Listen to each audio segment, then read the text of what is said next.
Let's prove a point once and for all about Barack Milhouse Obama.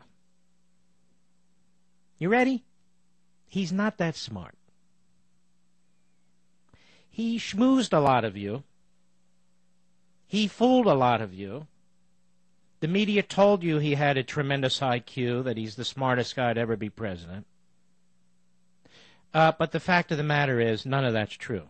That's why he roams the nation and the world with teleprompters. That's why they keep him on message with his talking points. Because he is buffoonish. Now, I want to prove this to you. You're well aware of what he said by now on the Jay Leno show. We'll get to that. But we put a short montage together of the buffoonishness that carries forth and has carried forth through the campaign and to this day. And so you understand fully why he needs a teleprompter and why he should use a teleprompter, as a matter of fact. All right, let's go to that cut. Obama, go. So let me introduce to you the next president, the next vice president of the United States of America, Joe Biden. Over the last 15 months, we've traveled to every corner of the United States. I've now been in 57 states. I think one left to go. Alaska and Hawaii I was not allowed to go to, even though I really wanted to visit, but my staff would not justify it. On this Memorial Day, as our nation honors its unbroken line of fallen heroes, and I see many of them in the audience here today. Well, it hasn't been forgotten by me, because one of the pledges that I've made when I was a senator, and one of the pledges that I intend to keep as president. Everybody knows that it makes no sense that you send a kid to the emergency room for a treatable illness like asthma. They end up taking up a hospital bed. It costs, you gave them treatment early, and they got some treatment and a breathalyzer, or an inhalator, not a breathalyzer.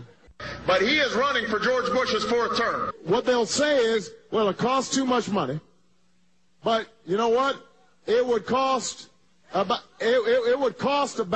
the same as what we would spend over the course of 10 years. It would cost what it would cost us. All right, okay, we're going to. It would cost us about the same as it would cost for about, hold on one second, I can't hear myself. But I'm glad you're fired up, though. Even after we left Greenwood. We're in Mitchell now. Thank you, Sioux City. Sioux Falls. I've been in Iowa too long. And I don't think that makes much sense. I think we should spend some of that money right here in New Pennsylvania. The Republicans are spending a lot of money on ads here in Ohio. But if you watch those ads, you don't know Florida. I've been traveling too much. Well, it is a great pleasure to be here in Ottawa. Penn State right here, Nittany Lions. In terms of speaking to former presidents, I've spoken to all of them that are living. Obviously, President Clinton. I didn't want to get into a Nancy Reagan thing about doing any seances. I bowled a 129.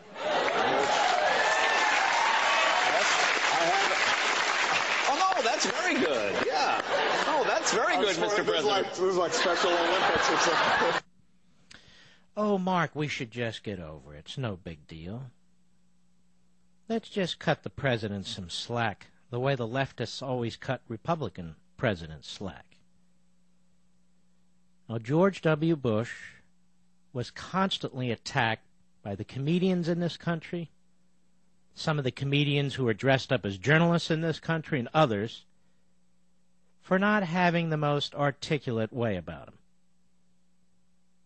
And that's probably true. He wasn't the most articulate president. But I'll tell you what, by my count, he had a hell of a lot less gaffes than this guy. And yet, they still promote the phony image